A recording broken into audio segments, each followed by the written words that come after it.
Good afternoon, everybody. I just want to thank you for all coming and attending this informational session. Was hoping for a bigger response, but we'll take what we can get. I know Richard Ventrone and myself went out at the Centerville stroll and handed out almost 500 flyers and tried to get the information out, but I appreciate you coming. This meeting is being recorded by Channel 18, just so everybody knows. It will be broadcast on Channel 18 and other social avenues, so we're going to try to get the word out more than just this meeting. Just to start off, we have a playground committee. Mark Ells had put us all on this committee, and I just want to recognize Councilor Atzelis, Precinct 4, Madeline Newton, Community Services Director, Town Architect Mark Marinaccio, Lead Architect Richard Ventrone, Recreation Director and Assistant Director, Recreation Director John Gleason, Assistant Director George Noonan, retired but forever here, dedicated lifelong advocate for the Barnstable youth, Patty Machado. Molly Sproul, 30-plus year abutter, direct abutter. There's no better expert, sorry, Mark, they don't live in Sandwich, they live right next door to the playground. 30 years of living next door to that playground. And you know, probably the most person who's going to be affected by any changes that are made there. James Tenali, I don't see him here, but he has been on the Recreation Commission for a long time. He is also the liaison to the Community Preservation Committee, where we've gotten some of the funding for the field from. So thank him. Again, Richard Anderson, he could not be here, paramedic, local Centerville resident, works for Centerville, Ossipville, Marston's Mills Fire Department. And I'd also like to recognize Nancy White. Nancy White, as much as Patty is passionate, Nancy White was passionate about what she did, and that was making sure that they had places that were safe for kids to play, age groups. I know Sarah and the communications team with the town of Barnstable is like, we're never too old to play. Well, sometimes we get a bunch of older people together. We want to play a little too much, especially when it comes to picking out playground equipment. But she kept us in line. Unfortunately, she has passed. I know that Mark and his team is looking on trying to find a new program expert, playground expert. So the purpose of this meeting, just to kind of go through some boundaries of it, not that there is, we'll go anywhere you want to go. This is about the community and its residents, but was to receive feedback and suggestions, ideas for improvements, the playground and the site surrounding it.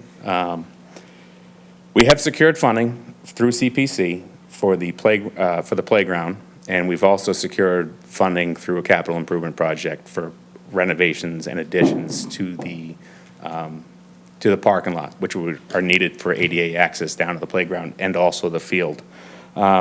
We are in the process right now of actually trying to secure more funding for the renovation of that field. And just to be clear, we never intended of eliminating a field, altering a field, you could say, but never wanted to eliminate a field back there. We also recognize with all the people on this committee the importance of having an open space, not just for the little kids that are, you know, playing on equipment from the 2 to 5 age group or the 6 to 9 age group, but also, hey, we got older kids. Myself, I have 2 16-year-olds and a couple of younger kids. So the other kids could be out playing in the field and the younger kids down below. So now I'm going to introduce Mark Marinaccio. He's the town architect, and he's going to present a presentation for you. At that point, we would ask for any questions, comments. We have a microphone we can pass out. And if not, we'll be around afterwards. We'll answer any more questions and have some dialogue. Thank you all for coming. Thanks, Mark. Thanks, Chris. Well, hi. Thank you for coming out and your interest in this project and in the community in Centerville.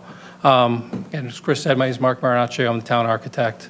And I'm going to say, why is an architect involved in a playground? Well, really, we're part of DPW. Whatever the town council through the town manager asks us to do, that's kind of what we do. And this came through as a request through the recreation division, and we started looking at Centerville. So I have a presentation tonight. It's very technical at the beginning, but I wanted you to understand all the problems and issues we're facing at the site and to come to the point where the committee was formed and we started thinking about ideas for the playground. So just bear with me a little bit.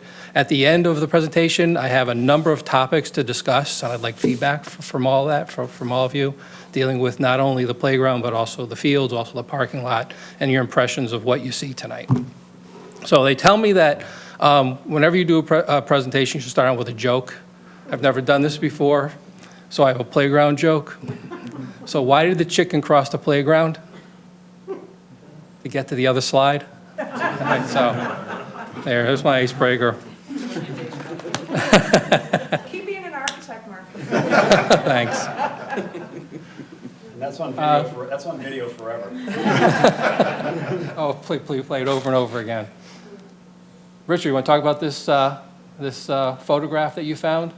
This is our start. This was a postcard that I found online. It's probably from the 30s, or you see that car, looks like a early 30s automobile. And I thought, well, where is that? Because I couldn't really figure that out. And I went to Google Maps, and as Mark will show you now, I found out, look at the house on the right. The first one on the right with all the windows. Thank you. The house. Oh, there we are. The house on the right you will see in the next image. And on the left you can see those two reddish posts. A lot of these postcards were hand-colored in Germany when they made them, so they had absolutely no idea what the actual color was. So they kind of took a stab at it. But on the left, what is it, the name of the new place they're forming there? Tommy's Place. Tommy's Place is right on the left, and that's essentially the entrance to the drive. But you'll see the next image, as you can, fades in. I don't have the next image. But You don't have the next image? No, Oh. this is Main Street. Oh, well, it's Main Street. That house on the right is still there, and Tommy's Place is on the left. But it's very different, and all of those elms, of course, are gone. Yeah. Next slide. So this is the handout that Richard and Chris were handing out at the Christmas walk down in Centerville. So I think that's, I don't know, I mean, you've got to see a copy of this or got a copy of this, but this was an attempt to make people aware that we were going to have this outreach tonight. So I put together just a brief history of the project. Back in 2007, DPW conducted an athletic field assessment, evaluated 38 fields, and documented their condition and maintenance needs, and we recognized at that point that there were a lot of fields that needed a lot of help. In 2013, the playground evaluation determined that some elements, playground evaluation at Centerville determined that there were some elements that were unsafe, and DPW removed a bunch of elements and made it safer.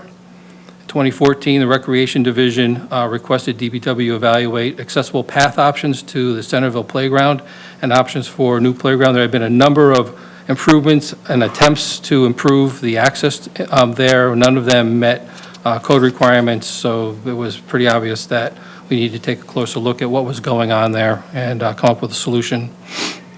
In 2015, we submitted a capital improvement plan, which is actually, that picture was a rough schematic design we did of possibility to improve the playground and improve the site.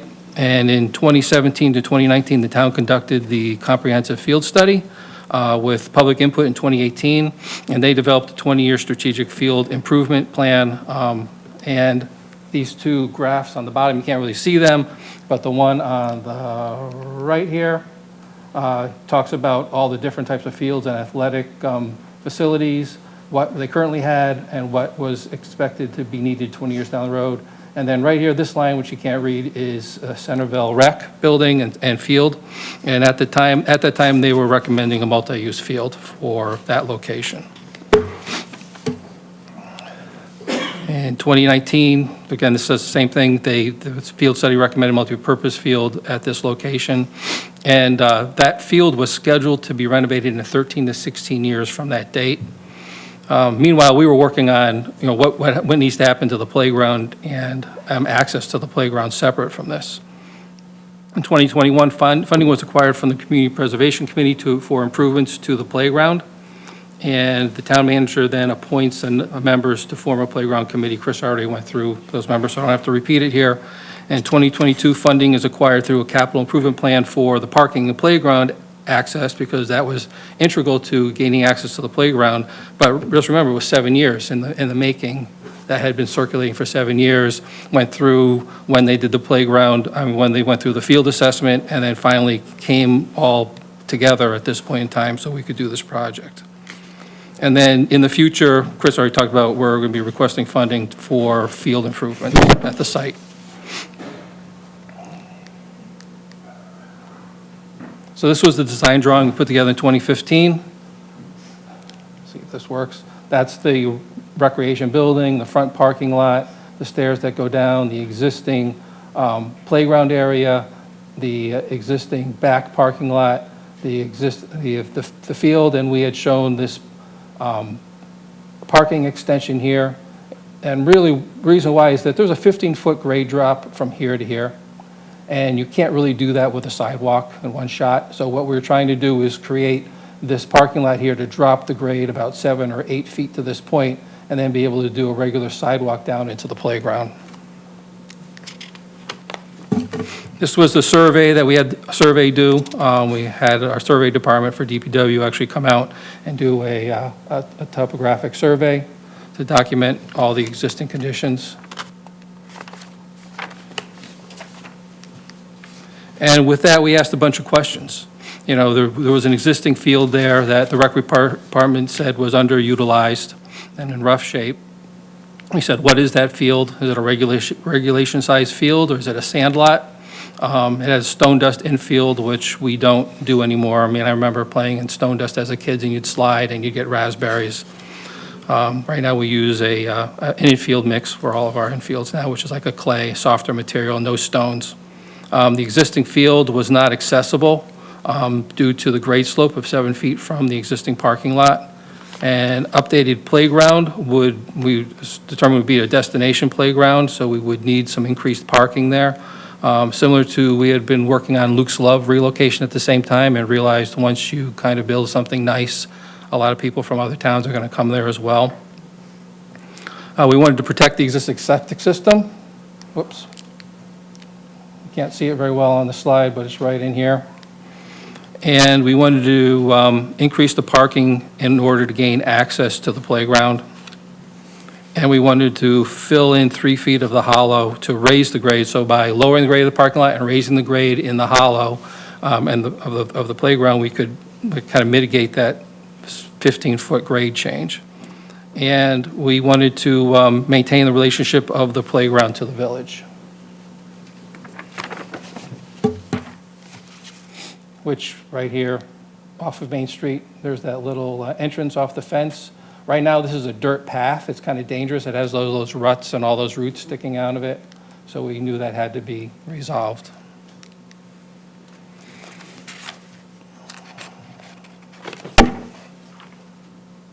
I go through all this? Okay, so why is access important? So the Architectural Access Board in Massachusetts says that disabled persons need to have access to publicly provided events and services. But what it says is that if you provide similar services in another area, only one of those have to be accessible. But the American Disabilities Act, ADA, which is a federal requirement, requires that every location be accessible. So that was our hard stop. We knew we had to meet those requirements. So we knew that this location, whatever we're doing here, was going to need to be accessible. So we said, what is the field? That green overlay is a Little League field. It has 60 feet between bases and a 200-foot outfield, so we knew that wasn't a Little League field because it violates the property line here, as well as this is the line of the Little League field, and it's much larger than what the line of the infield that was there was. But there was a field that fit those requirements. It's called a Pinto League field.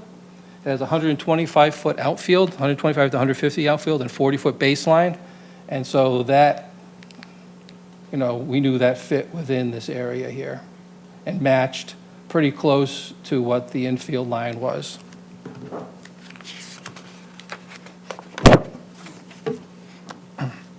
So the parking layout was designed to allow for a multi-purpose field and for a small ball field on it. That was part of our design originally. The graphic that was included in the handout didn't show any of that. It just showed the new parking lot, so there was assumption that we're wiping out the field for the parking lot, but that wasn't the original design intent. You saw the design for 2015 had the youth-size soccer field on it. And we knew that we had to break it into a number of phases because we had a number of different funding sources. I know that we knew that we could go to CPC for funding for the playground, but they wouldn't pay for paving or for sidewalks, and so that we needed to go through the general fund for that. So we kind of broke the project into 3 phases: the field, the parking area, and the playground. Now, the field study also took into account the existence of other fields, and Centerville already had 2 ball fields over at Bay Lane. So I think that was one of the reasons why they had recommended this to be the multipurpose field. I wasn't involved in that study at all, I just got handed the report at the end. So this is an overlay in green here, I don't know if you can see it, of how that new parking, curved parking would overlay on top of the existing field location. And it still leaves a certain area for a field, 123 by 175 feet within the fence. There's also about 10 feet outside of that fence that can be reclaimed as part of the field as well for a multipurpose field. And then, of course, if we spend the money, there's also, I'm sure you've been out there, there's like a berm along here and trees, and all that could get regraded if need be. So we also looked at a reduced parking area to see, what's the minimum we can do and still get down into the playground area. So this was an attempt at a smaller parking area to kind of still leave about 20 feet more of field, but can we still get down to the playground that way? And so we looked at this area. I'm going to blow this up right now in the blue. And what happens is we don't have enough transition space to get down to the required grade, so we're still about 3 feet high. So this scheme would require a handicapped ramp to be put in, a 1 in 12 ramp with handicapped rails, which would need to be maintained, which was something we were looking to avoid. The previous design allows just a sidewalk access, so a sidewalk would be continuous around that curve and down into the playground. This is a close-up of the original scheme. All right, do that. And really, this just repeats why is accessibility important. I kind of already went through that. I don't have to bore you with that again. Playground access. So we analyzed where the playground access points were going to be. Of course, we already talked about one being up here. Let's see if the pointer works. At the front parking area, there's stairs that go down. We'd maintain that. This entrance off of Main Street, we'd maintain, but we would have to put some type of wood deck and stair system to get over those ruts to make that a legal access down. And then, of course, probably the main access would be over in this area. This would probably be the main entrance to the playground off of the handicap parking and the parking that is dedicated just for playground use and field use. We also realized that because of the unique grading that's available there, we're going down a slope, we could kind of use that grading to get access to kind of second floor levels of playground equipment rather than always going down to the ground and climbing up. And so right here, we'd come down this walkway. There's a level area here that's 3 feet above the ground that you could access the second level of play equipment from. That's something that no other playground in town has, where you could immediately come in the playground, kids could be immediately on the equipment rather than going into the playground and then climbing up on it. And then we also made sure we had a maintenance access here down around the playground to get into the space to do maintenance there. So playground equipment. So the committee met and we had some discussions, and we thought that a nautical theme would be nice for downtown. It would be in keeping with the Cape and be in keeping with the captain's houses that were down there. And we looked at what age groups would be involved in the playground. We knew it would be age groups 2 to 5 and 6 to 12. 6 to 12-year-olds have playgrounds at schools that they use, so there's really a lack of 2 to 5-year-old playgrounds in the town. So that was a priority for us. We knew we had to deal with accessibility, we had to deal with shade, bottle filling station for water.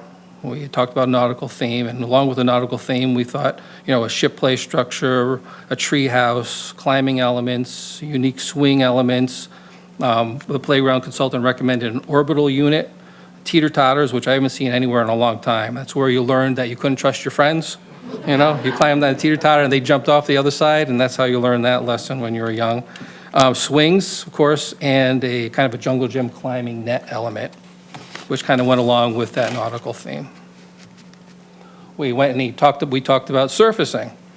So, of course, we would have some type of decking or maybe pier structural look to this thing coming down that would access a boat if it was a nautical theme.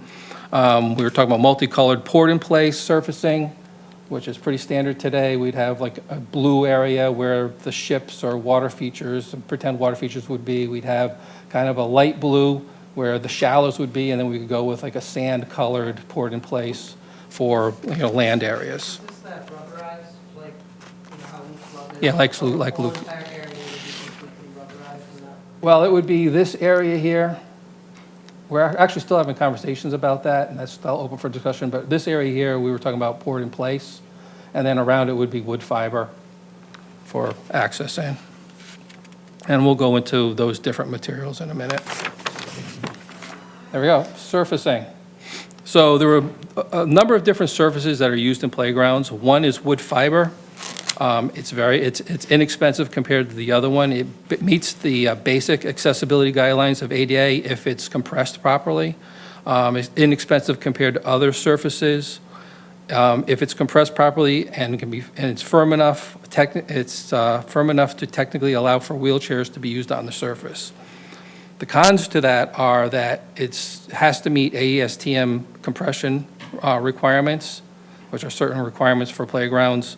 And that's not always easy to do with a material that moves around. It's high maintenance, and high maintenance is something that we don't do real well. I mean, we do maintenance, but to be, once a week on this site to maintain that surface or add materials to it is something that's difficult for us to do. It can cause splinters, and you need a minimum of a foot of the material to compact down to 9 inches. And it's more difficult to transverse on wheelchairs. So we looked at the rubber mats. You can't see very well, but these are 2 foot by 2 foot square rubber mats that tie together.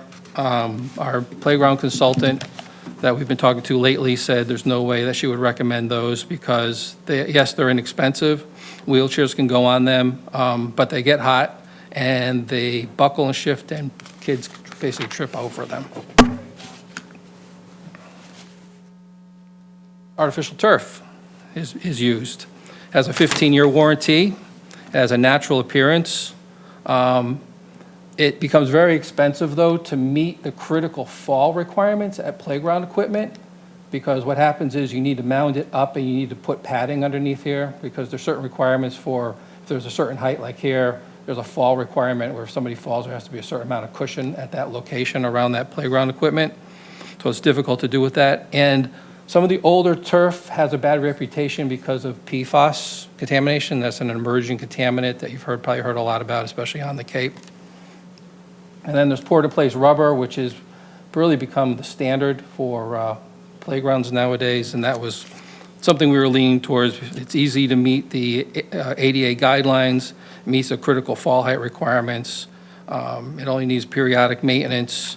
The cons are that it's expensive, and like all surfaces, it does get hot if there's no shade. It also, like at Luke's Love right now, there's major areas that already need to be repaired, and that was just done. Yeah, it has an expected 10-year life expectancy before it needs to have repairs done. Luke's Love has been in place for about 5.5 years. Yeah. But that, again, because there's so few playgrounds, that playground gets a lot of use, more than if we had 5 or 6 playgrounds around. That, everybody goes to that playground, so it is used a lot. So we are talking with repair people that are gonna come in and repair that rubber. So you can repair that surface, you can cut out that bad area, you put more poured in place in there, and you create a patch, and it's as good as new. I mean, honestly, I was just there and I saw 4 kids almost like nearly miss having to go in the emergency room because it was by the climbing structure. We'll go out there tomorrow, take a look at that. If we need to shut that equipment down, we'll And shut where it down. The swings are, when you have the, non-accessible. Yep. But you have that same problem, Their feet tread on it and it's. but you have that It's a same, major issue. you have that same problem with wood fiber, because the wood fiber gets pushed down to place. Sure, but Yeah. like you said. You have the same problem with rubber mats, because those rubber mats become displaced. So, yeah, I mean, all material, it all needs to be maintained, it all needs to be watched, and it all needs to be fixed. But again, for 5 years, there's been no problems out there until now, as opposed to being out there every day. So here are some equipment ideas that Centerville Playground Committee had talked about. For a nautical, we were talking about a ship, be something like that. So we're still in keeping with it. When it's not like this big, bright, orange metal structure, it would be wood, toned down colors. This was actually customized by Nancy White with the manufacturer to say, what can you do? So there were multiple slides, there was climbing elements, there was elements for handicapped accessibility for transfer from a wheelchair onto platforms. There was this net climber on the side of it. There was things to do all around it. There were things to crawl through on there. And then this was that jungle gym net climbing element that she had recommended to us, which looks like a lot of fun for older children. And then this was the treehouse element, which again, keeping with the wood theme that's there now, and climbing elements like a whale. These are all nautical elements that would be for climbing on and doing balancing and all of those types of things. There were a couple of these public markets which are customizable. They could tie into businesses downtown. It could be a fish market. It could be anything we wanted it to be, and it has elements on the outside to play with. This Cloud 9 bowl swing came highly recommended. They said there would be a line for this. Swings, of course, 3 bays of swings. There'd be the belt swing, the child swing, and then the handicapped accessible swing. Teeter-totter. Actual, so I know they have these ones that are like on springs and they never get used because they're just, Yep. they don't move. Teeter-totter. And then there's these. This was the ocean seesaw, and they have springs, but this is an accessible play element that you can bounce on. And this was the Burke inclusive orbit. So you remember as a kid, we'd have those merry-go-rounds, and they'd spin you real fast and you get thrown off. This will spin, but it will not spin that fast. They now have regulators inside. And because it's flush with the ground, it's accessible. And both playground consultants that we talked to said this was a definite, they loved this element.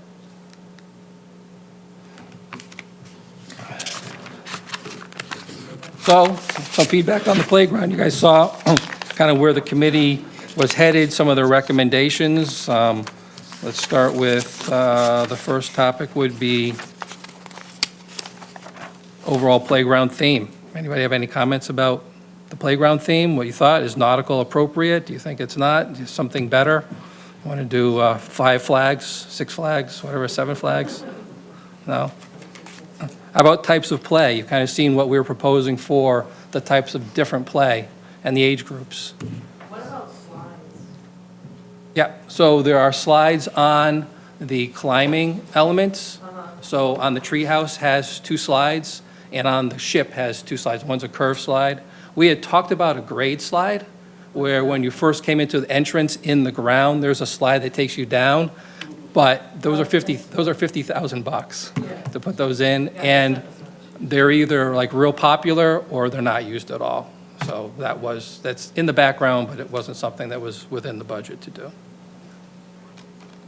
What about that climbing element that looks kind of like a spider web? I know that the older kids are more inclined to use that spidery web thing if there's a platform. Like, you can make them even higher than that. Some of the elementary schools actually have, where they're higher, but they have a platform low to the ground, so the little kids feel as though, look at me, I climbed up here. But the Yep. kids that are a little older can actually access a higher platform, and then, not that high, maybe 12 feet, whatever. And it's all in case, but it gives the older kids a place to go where they feel like they're cool and the little kids can't get up here type of thing. And they love it, and it's great for upper body strength. And the little kids that are even little think they're cool to even access the first leg of that web. And they call each other spiders and all that kind of jazz. So adding a platform to that design, making that a little higher, and there's a platform, then there's a platform, and then there's a platform. And it's made of the same material as the web itself. It's like vinyl or something. And the kids love that. Yeah, a lot of this equipment's customizable, so Richard's taking notes from me right now, so we'll Adding a look at that. platform lets the older kids feel like this isn't just a playground for the little kids. Yeah. And also, I have a question about access to that main part, the ship, as you will. I know that, my experience with the little kids is that, yes, they'll climb steps or a ladder to get into that, but on one side of it perhaps, for a small child, a 5 to 6-year-old, if there's a rock wall, it's not really a rock, it's like, they need to feel cool. They Yep. need to feel like they're not babies at this playground. Their 3-year-old brother might need the stairs, but the kids that are 5 want to know that they can climb a rock wall to get up this Yeah. thing. Yeah, and so- And I'm gratified to hear you say about that surface, because my grandchildren do like Luke's playground, and we do take them there. And I feel that they're safer there Yeah. than at almost any other playground I take them to, because if they fall, there's an element of cushion to that ground. So even the kids, the 5-year-olds that think that they're heroes, and they're gonna climb, this mini rock wall to get up, if they fall, they're less apt to get hurt. Yep. And as far as the freestanding general store, you can call it anything, which I think is a great idea, but to incorporate that even under the structure lends the idea of hide and seek, and come on in here, and it's shady, rather than by itself in the middle of the playground. And the kids do go in there and they pretend, which is what they should be doing when they're at a playground. It's all about the ship and they're pretending. Just so you know, the ship that we have designed so far, you didn't see it in the image. We actually modeled it on the far side, the side that faces that pier, as it were, that gets you down to it. One, you can climb under it, and there is a play counter. It isn't, at this point, it's just blank, but we could, of course, market it however we want to put a sign on it, but there is in fact a play counter so that you can climb in under this kind of circular thing, and Mark has a star. It's valuable for the adults that are at that playground with the kids when it's really hot out, and we too are looking for shade. We volunteer to go to the store with them underneath the thing because it's hot. It's funny, I just got to mention quickly, at one of our early meetings with the team, Mark related a story about his granddaughter. Why don't you tell the story about the ice cream serving people? Oh, we were She over- opened shop. We were over at Luke's Love, and I never realized it, but underneath one of those, I guess the older children's play element, there's a little counter in there.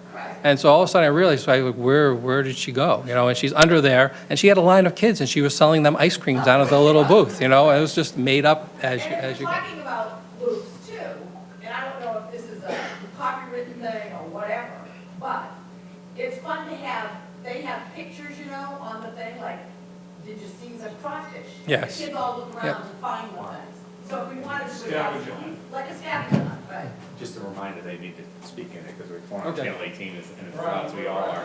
No one's ever accused me pass of that. talking softly. We just asked. I should have said, Give the litmus test. yeah. Pat Phelan, I constantly turn down my hearing aids at home. She's a retired school teacher.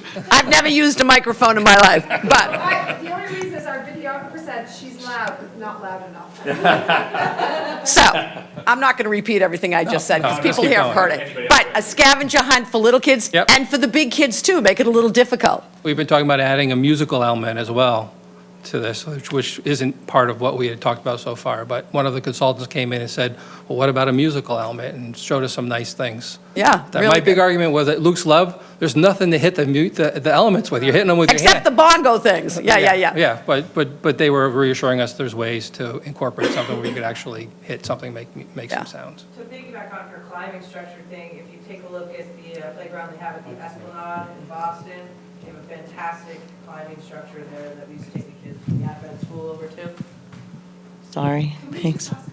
Identify yourself. Oh, Sarah Rossi, I'm a resident of Centerville.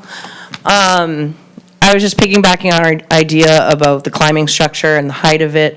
And at the Esplanade in Boston, they have a fantastic climbing structure. And they also have other faux climbing structures that look like stone, but they're not, which they also have at that playground at Nickerson State Park. If you take a look at that park, there's little climbing elements, like you said, that they feel like they can climb onto the structure on.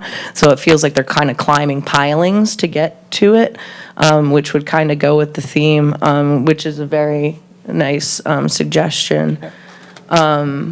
But yeah, if you look at the height of the other one, it's very similar to what she's discussing. There's like a lower area, and then there's like a really high. And when we would take the kids over from the Advent school there, they were like, sky high, feeling like they were climbing a mountain, and they loved it. And the younger kids could kind of stay in that lower area, which was nice. Yep, and children will also regulate themselves. I mean, if you Yeah, have they'll only go as younger far as kids, they're comfortable, 2 to 4-year-old, they'll get in that first rung, and they'll be, yeah, okay, I'll go do something else, or look at me, I'm on the first rung, and that'll be be an accomplishment for them. Yeah, I think the Whereas the older design's kids, I think the older kids will be, some of them will be on the top of that, and some of them may not be. I'd love to hear what this young man has to say, and I want to thank him for coming tonight. Yeah. Give me the expert. So, Buddy, if you could What? design the playground of your dreams, what would that playground have? What's the most fun thing that the playground could have? I would, for the Centerville Elementary, well, no, technically, yeah.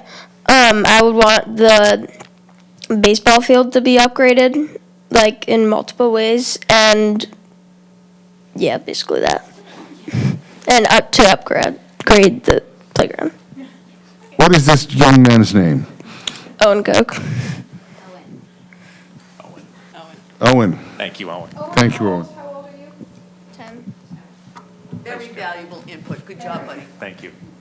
So, Yes. no, no.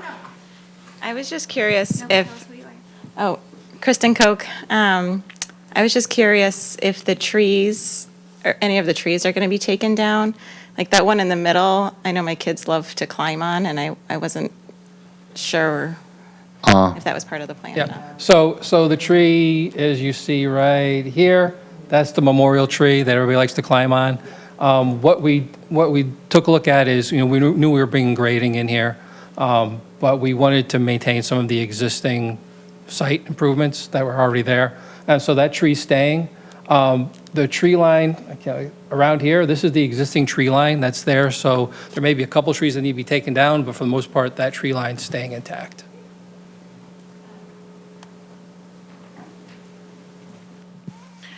Lenore Lyons, Centerville resident.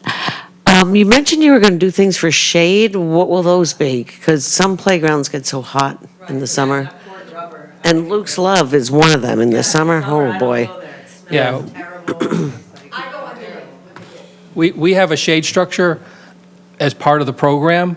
It's $40,000. It's in there. We're going to, include it as part of where it goes. Until we have a equipment picked out and equipment selected and locations for that, it's kind of hard to say, here's where we're going to put shade. But we do have a shade structure. If you saw the original presentations, we said we wanted to include that in the program.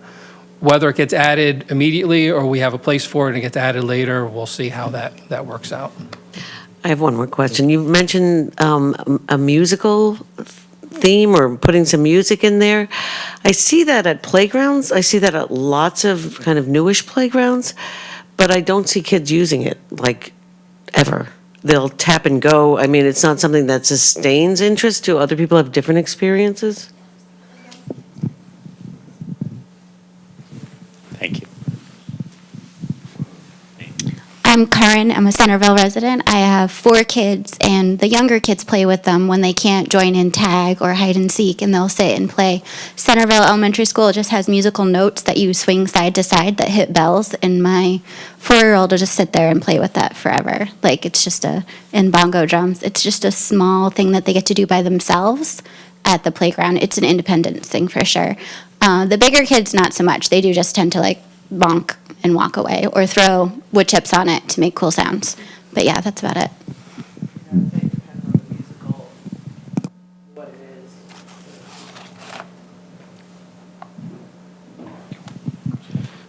Paul Phelan, Centerville resident. I wanted to thank the engineer. That was terrific presentation.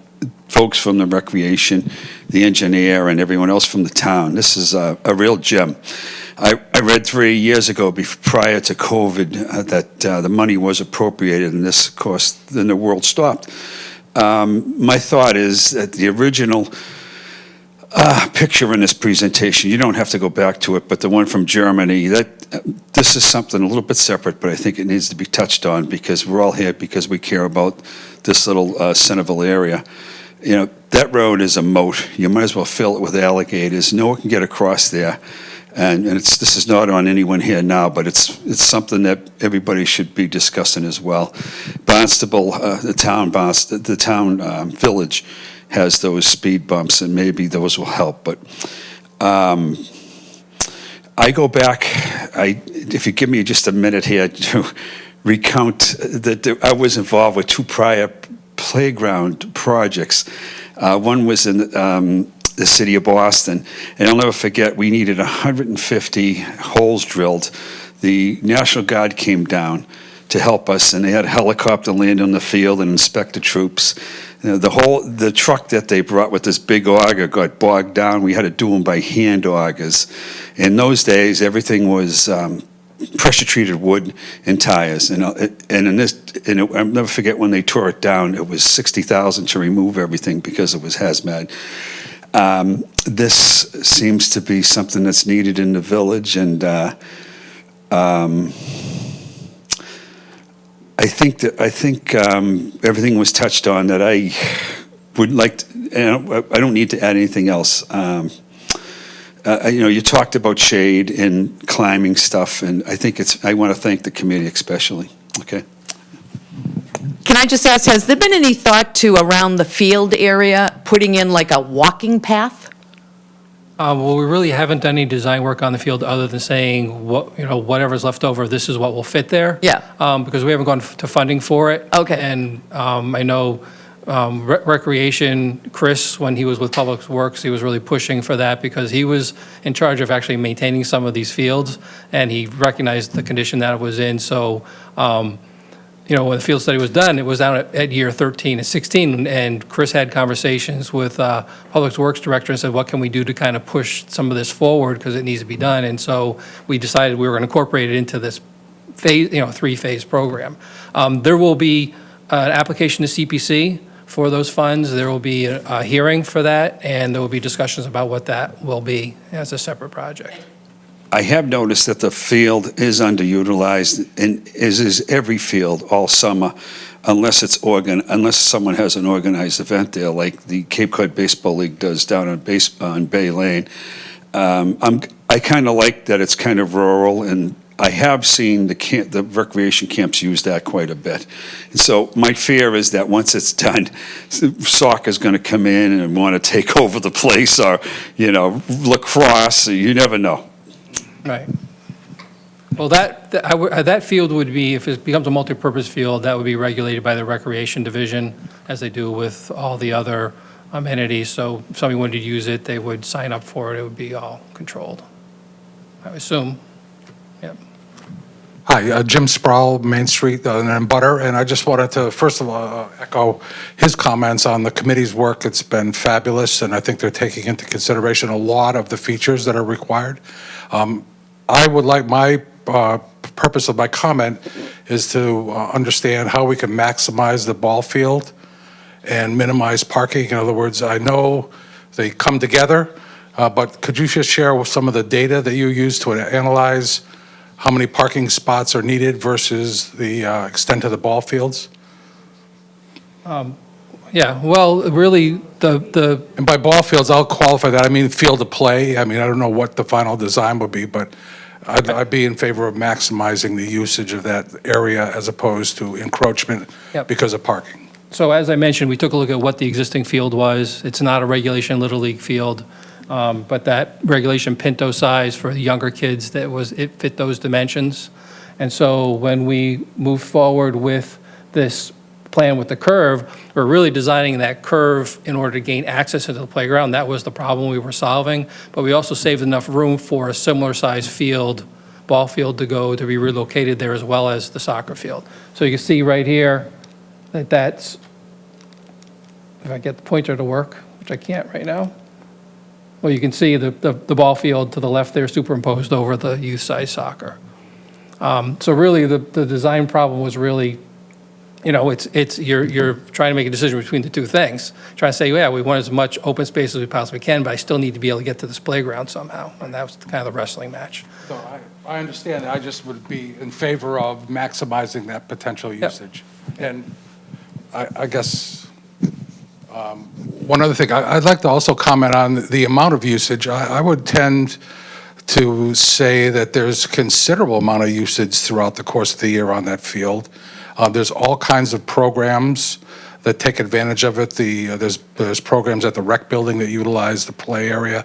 There's many teams that play there. They may not be paying the town for the usage of the field, but I do know as an abutter that there's a ton of stuff going on there. So anything that we can do to encourage more of that, I think would be best for the community. Okay, appreciate it.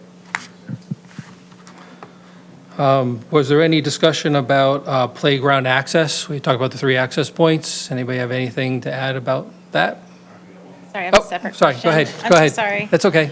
I would echo everything that you just said, so thank you so much. But my kids definitely use the fields often, in the fall and the spring especially. They'll all meet their friends there and play pickup soccer for an hour after school. It's, it's not run through any specific program. It's just neighborhood kids showing up and playing there. So, so thank you for keeping that. And the other things I wanted to just ask were, in terms of the playground structure, the layout, the wood chips, I think, would be better in terms of keeping people there in the summer, because it doesn't get as hot. And in my experience, I'm a mom of 4, and I don't know about you, but my kids love to use the wood chips as part of their play. So like they'll put it in, it will become the ice cream or whatever they're deciding to play at that moment. So that would be my preference, but I don't know how everyone else feels. Okay. I second that. So. And then in terms of shade, could we just add more trees to help with that? We did that too. Sorry, that's it. Sorry. Okay, can we talk about, okay. Hi, Ron. Ron Welch. We live on Main Street. I think I love this whole plan, and the only thing, and I don't know how to address this or how to fix this or not fix it, but there's a certain element to that playground that's kind of really old school. And that's what Main Street Centerville is about. That's what our stroll's about. That's what our silly 4th of July, all the kids on a bicycle decorated is all about. This just feels like we just stepped into a commercialized superstructure of playground. I'm sure the kids would love it, but as an old guy,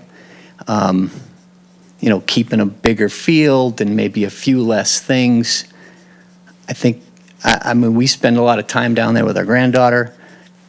Those kids just find something to do, and there's only like a few swings and a big platform there to play on. So I don't know. It just, anything you could do to make this a little bit less commercially, wood chips would be one thing. I see a paved structure there.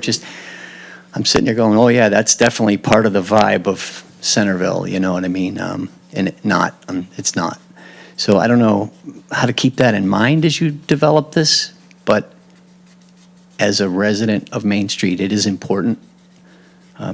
Our house was built in 1850. Most of the people that are on Main Street are living in old houses, and we're there because we appreciate that feel. So that's my 2 cents. There's a park, the Peter Homer Park in Yarmouth. They do like a really great job at having the accessibility to. Sorry, Sarah Rossi again. I have 2 young boys in Centerville. But we go to this Peter Homer Park in Yarmouth, got some images. They do a really great job about keeping the poured rubber accessibility options for around to where you want to get to certain accessible swings into the merry-go-round accessible area. So it's a good balance. And then in the other areas that are around the climbing structures where I've seen a lot of that deterioration in that poured rubber become a problem, they have the wood chip or whatever it is mixed, so it's kind of like a mixed surface. Yep. And I do second third the fact about the poured rubber and the heat in the summer. The smell is like intoxicating that comes off of it, whether it's shade or not. It's just the heat, and I won't go there because the surface of it is so hot as well. There's just something that's really off-putting about it. But I do think it's very important for accessibility, and I'm a very pro-accessible person. I just think there can be a better combination of the two to make for a more symbiotic, I guess, relationship between the two. Yeah, one of our consultants we've been talking to recently talked about using multiple materials, and to, Also at that park, they do have kids love, like they were talking about a walking path around they have, like a paved kind of thing around the field. And so, we bring the scooters or whatever when we go up there, so if like, oh, I don't wanna swing anymore, they hop on the scooters and they just go around and around and around and around. And they love that too, so I think that would be, if they could figure out how to have that kind of element around that field area, would be kinda nice. Ms. Rossi, what would you say, Peter what park in Yarmouth? It's the Peter Homer Park. Thank you. Rich goes there all the time with his kids, him and his wife go together. But, so it's got, We have a gentleman with a areas. microphone right over here, Mark. Okay. I just had a quick add-on to Matt Koch. I live in Centerville Park Ave, 4 kids. In terms of the handicap parking, I know there's probably going to be a need for more spaces. I would be in favor of suggesting that we replace existing parking spaces with handicap spaces. I think one of the appeals of Main Street Centerville is the walkability. And in the summertime, even when we have maybe an uptick in the number of people that will visit the park, I rarely, if ever, seen a parking issue. The nice thing about it, or things that we could probably highlight within the town, is just maybe strengthen the crosswalks, paint them more frequently, just put the barrier in there in the middle there to allow people, if they need to park at the library. That the part of the appeal down there too is people will often go to the candy store, the general store, go to the library. So encouraging walkability, I think, is important too. I do understand that there will be an increased number of handicap spaces required. I would just say I would be in favor of just taking away some of the existing parking spaces and making them handicap. To second the gentleman who lives in Main Street's opinion of minimizing the encroachment of the parking lot to preserve that park space there, to keep ball field, soccer area, whatever it may be. But I agree. I would love to keep the ball field. And I think that'd be a way to meet both needs and to keep it accessible for folks. Okay. Thank you very much. Dan Strand, Centerville. Question about the baseball field. You say it's not big enough to be a regulation Little League field. Correct. Is it necessary to be a Little League field if there's no intent of playing games there? Can you keep a Little League infield with 60-foot base paths so you can still use it as a practice field? Because it's used by Barnstable Little League to practice. No one plays games there, but I don't see the benefit of a pony league field because I don't think there's any pony leagues around here either. Yeah, I mean, you could see that right now with the 120-foot outfield, it goes beyond the property line, but you could do a smaller infield. It's just a matter of if, Can you just again, the problem solving was, how do I get from the existing parking lot down to the playground? So I need to do something to do that, and that's going to take up some space. I'm just saying, I think it's more important to have this Little League infield regardless of the size of the outfield. Okay. Because I think 60 feet. that'll get more play than the outfield. Okay. What's the alternative to doing the grading? You said there are 2 options you were looking at. Yeah. One is doing the grading so it became a sidewalk. Right. And then the other. So if you look, so we have 2 issues. One, if we're building a field, we need to be able to get to it. So you have to drop the grade to get there anyway. So you're going to be adding some parking or something to do that. This is the smaller scheme. And in the smaller scheme, right here, it gets you down, 5 feet out of the 70 to get there, and then we incorporate a handicapped ramp to get down to this level, and then we can do a sidewalk down. So there's a handicap ramp is, basically, you've seen them, they're steeper, the 1 in 12 pitch with handrails on either side, 4 feet apart, as opposed to a regular sidewalk like on your main street where you just be walking down the sidewalk. Sidewalk can pitch at 1 in 20. That means for every 20 feet, you can drop a foot. Handicap ramp for every foot, was it 1 in 12? For every 12 feet, you're dropping a foot. So it's a steeper slope. Mark. That's the engineering part of it, or the mathematics part of it. Mark over here. Nick Atzelis. I live in Centerville. I represent Precinct 4 where this project's taking place. Just a couple things as far as parking is concerned, and only because I've received emails and comments about parking, and I've heard suggestions from people parking over at Our Lady of Victory Church and walking over to parking at the library. Both of those places need their own parking spaces. The Centerville Library is very limited in parking. The church is actually private property, so you would need to get permission to park over there. And of course, folks walking from that church up Church Hill isn't very practical. As far as the comments, my kids used to play at that playground too, and no, the parking lot was never actually full. But I think that had a lot to do with the condition of that playground over the years. And like Luke's Love, when this is improved, there'll be a lot more traffic there. There'll be a lot more cars coming in from other parts of the village, other parts of town. So additional parking will be needed there, along with the required handicap spaces. And I think it's important that this committee continues to reiterate the importance of parking, the need for parking, and the requirements for parking, because someone that got lost in translation that somehow we were taking over the whole field for a parking lot, which was never the plan. But I just think we have to keep that in mind. We do have Tommy's Place coming in. They'll need comfortable access, those people staying there. And also we have Chip's house down the street, which they have a hard enough time getting down those sidewalks, but they're going to want to come down and probably access that park as well. As far as suggestions about slowing down traffic and crosswalks, that's an ongoing conversation between residents in that area as well as the rest of the village, DPW, and myself. And we have some things that we've been discussing, and there will be meetings moving forward about those, but in order to do that, there will have to be some compromise. If you're going to improve sidewalks, then you're going to also have to, if you're going to improve crosswalks and speed tables to slow them down, that'll impact the sidewalks for ADA compliance. So there's going to be give and take, but we're not going to get into that right now because the topic is the playground. But I just want to highlight some things based on my attendance to this committee's meetings. Thank you. Thank you. So we had included some picnic areas as well. I would think that's something that we would want to include, as well as some bench seating. We already talked about the shade structure. I assume everybody wants water. I don't think we really need to talk about that.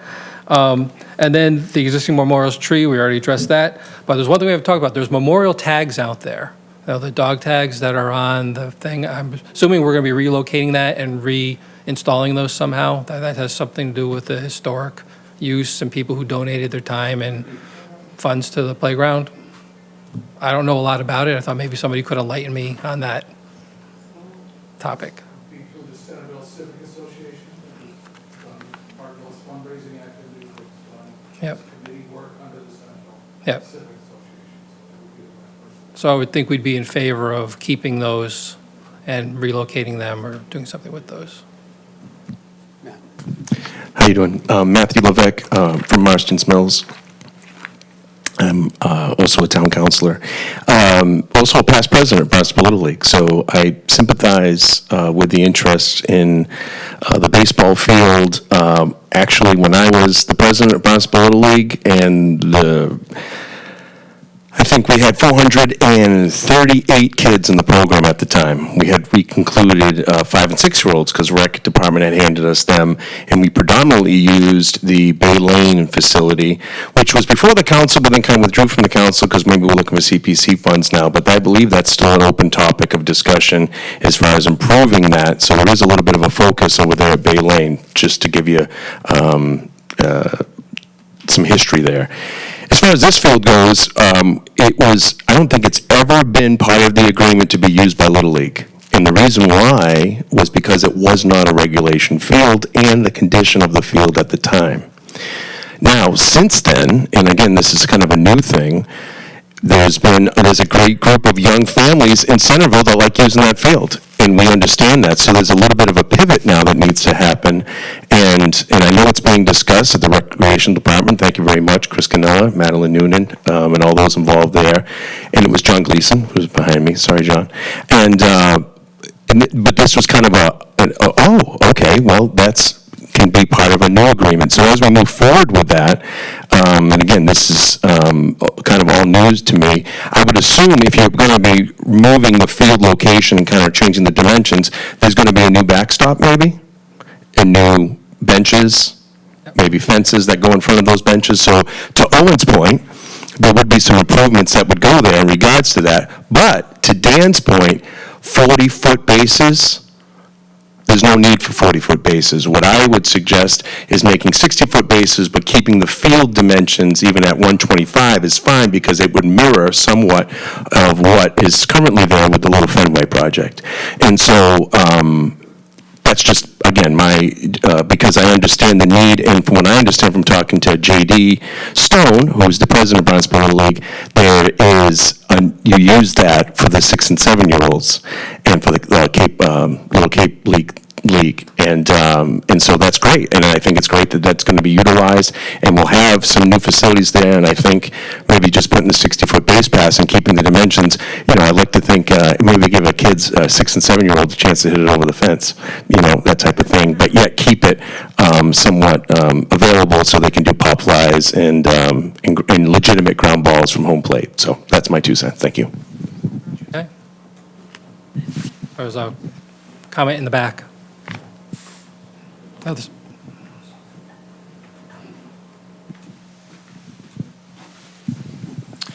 Nick Bose, also a Centerville resident.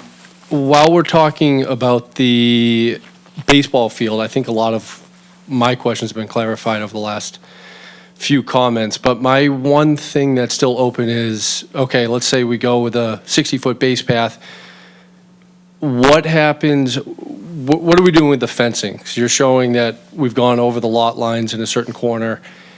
Bringing a fence in makes me feel like there's a lot of unusable space. I don't know if there's been any discussions whatsoever with what the outfield is going to look like. I'm assuming the current fencing is also over that lot line, or no? No, the current fencing is not. You can see the current fencing here is that dashed line, so that's within the property line. So that was never like a regulation Little League field there. Which everybody knows. Which everybody yeah. knows. So if we were doing a 60-foot infield, you can do that. You'd have a shorter outfield. And then as part of that field project, we'd probably be moving some dirt around and, maybe trying to push those limits down another 10 feet or so. We'd have to look at that and plan. We really haven't, other than saying there's space here to do something with, we haven't really planned it out. And of course, with that, you'd be putting in a backstop, be putting in new bases, you'd be putting infield mix in, rather than stone dust. You'd be putting in some benches, and you'd have to put in, I never mentioned a backstop. And then you need handicapped accessibility down to that too. So then we have the issue of, okay, we need to make a change from the 7 feet down, make it accessible from a 7-foot height as well as from a 15-foot height down to the playground. And that's all, just design and massaging it and coming up with the compromises for each piece. Because the bottom line is, there's no way to do it the way you'd perfectly want to do it and get everything in there. You'd have to, certain things are going to be compromised. So we may have a 60-foot infield, but we're going to have a short outfield as part of that compromise. And maybe we can change the parking lot and we do half the parking and get half the parking there and shift the whole thing over a couple feet.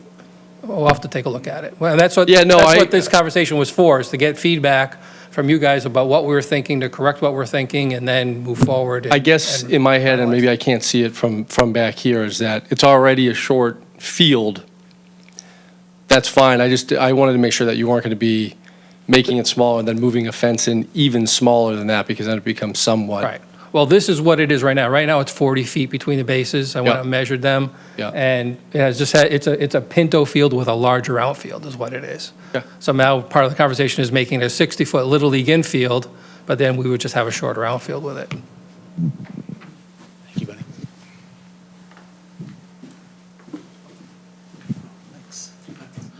Hey, how's it going? My name's Brett Tendler. I'm on the Centerville Civic Association, was on the Centerville Playground Committee, and which is defunct now, but anyhow, I think the plans are great. I think the idea of a 60-foot base paths with a backstop and benches is a great compromise, because I understand you would need parking.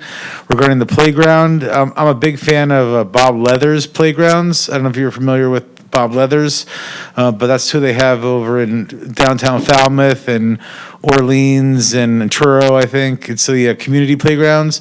They used to have one at BWB in West Barnstable, but they took that down a few years ago. But I think that kind of playground would go well with the feel of the community. Thank you.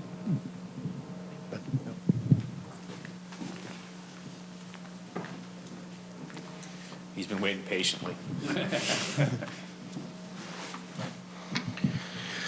I'm Steve Fernandes, Centerville resident.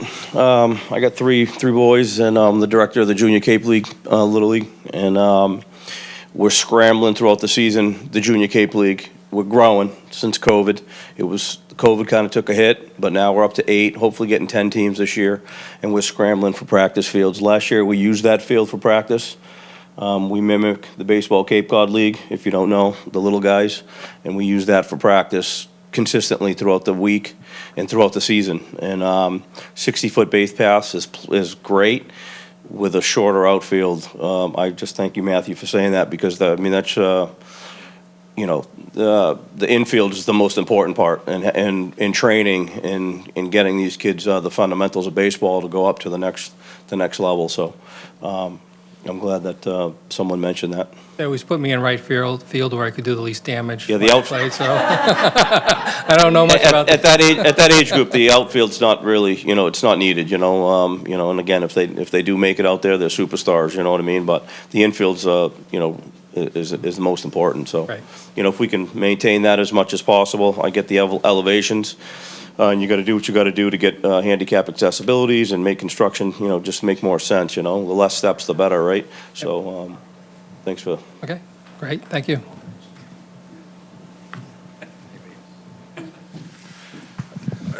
Just want to get back to the playground itself. The entrance from Main Street that's currently root covered, what's your thoughts there? I just don't see any way we can save those poor trees. Well, what we're talking about, if you see here on the lower right, this is Main Street, so we would be building kind of a walkway over those roots. So you build a walkway over the roots? Yeah, because Okay. right now it's so yeah. rutted, it's dangerous. And so we would just basically say, the trees can do whatever they want to do, we're going to build up above that and create a flat surface that we can walk on. Okay. And the tree wardens had looked at, he's looked at that and said that would work? Well, again, this is schematic, so these are all ideas. We've been out there and seen it, but we would be working with the tree warden and everybody else about what needs to be trimmed. I know when we did all the trimming down at Osterville for that Osterville field, tree warden was involved in that. And DPW did all that trimming for us. Okay, and then I'm just going to close on one last thought, which is, I think, harkening back to Mr. Welch's comments earlier, that it is Main Street, it is a historic district. I really think that we ought to be, I understand Council's comments about parking and the need for parking, but really, it's not appropriate for that particular area. It's appropriate to have a field where kids can play, children can enjoy a playground, and we keep the same footprint for parking that we've always had. And if you can't get in, you can't get in, you move on. But to expand parking for a need that we don't know we have yet, I think is probably the wrong approach, unless you have data that would say otherwise, so.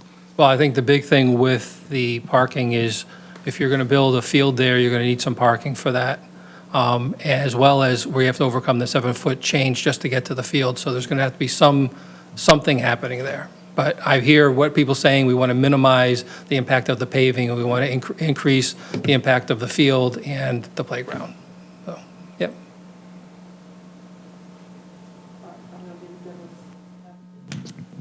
I have a question. Tell us who you are, Katrina. Katrina Welch from Main Street. A grandmother raising a little one, and my question is where the seating is. Can it be spread throughout, or it looks like from the map that it's all in one area, the little picnic area?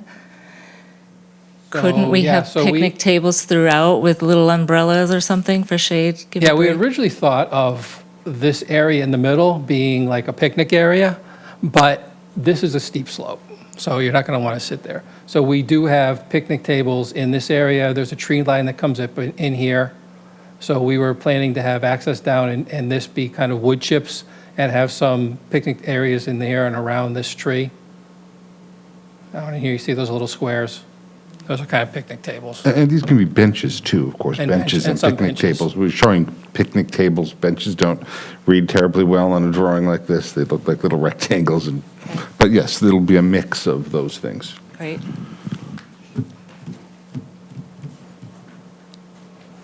You dropped your bracelet.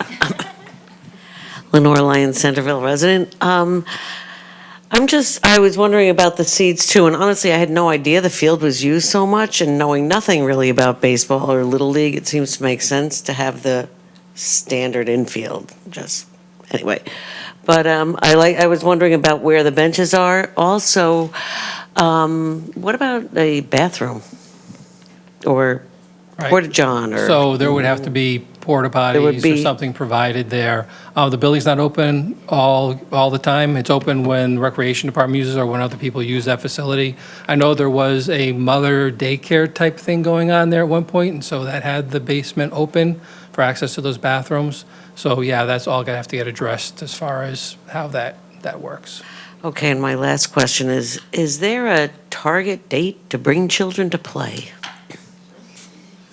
There is, I don't have my schedule with me, but right now, we're looking at purchasing the equipment off the state contract, so we would purchase that, then we would go out to bid for the actual installation of that equipment and a separate bid for the parking lot, so there's a lot of moving pieces that have to be brought together for that project.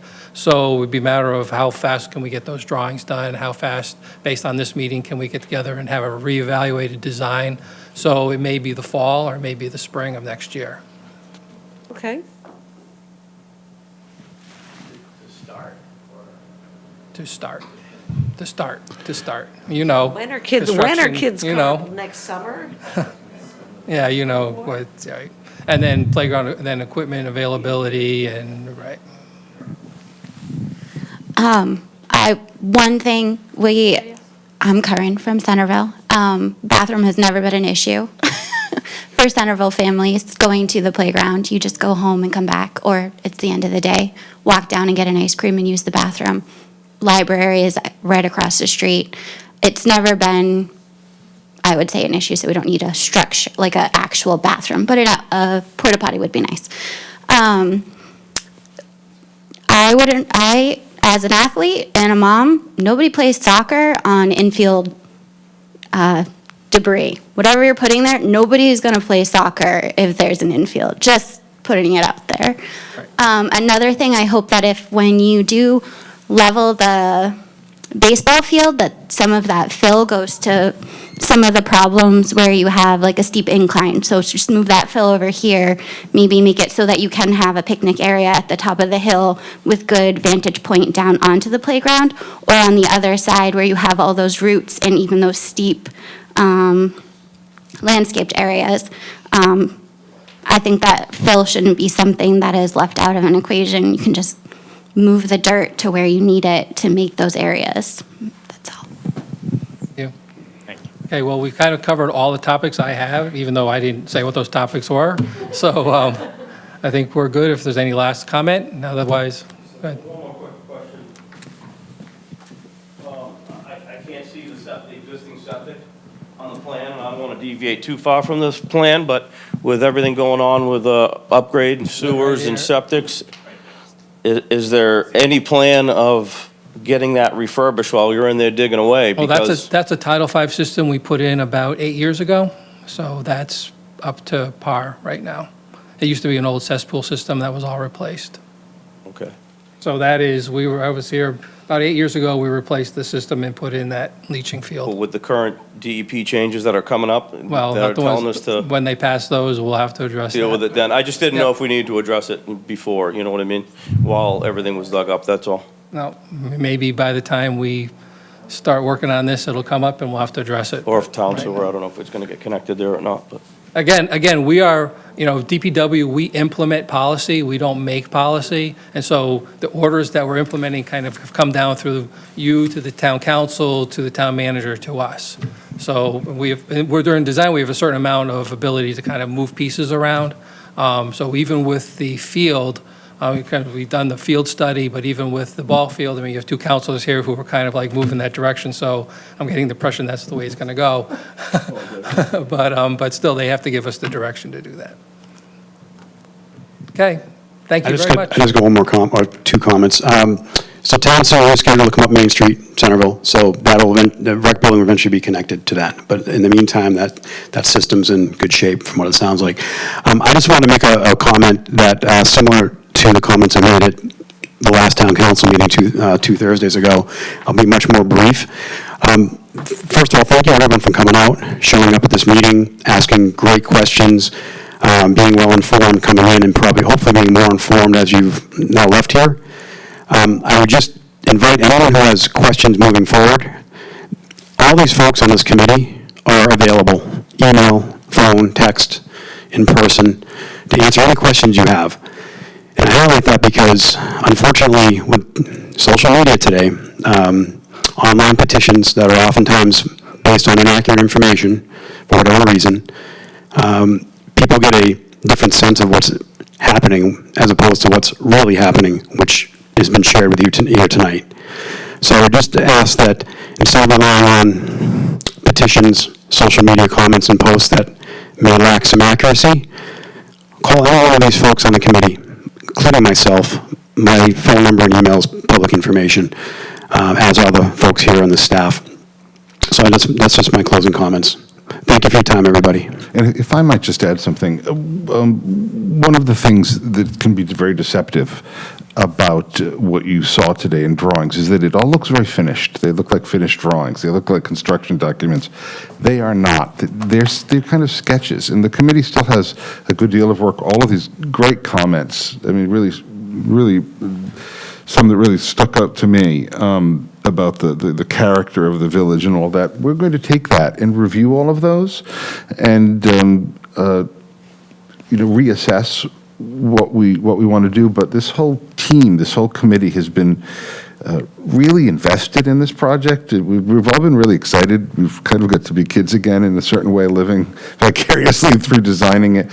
And our intent is to really provide something that really works for everyone. And that's why we wanted you all here tonight to give us this great feedback and punch holes in it. So thank you. I just wanted to say that. Yep. And you can't get an architect in a room without talking about a building. So there's the Centerville School, 1910, built for $1,800. There was a big argument at town council about why it was so expensive to build. So a little bit of history. Thank you for coming. Thank you for your feedback. Appreciate it.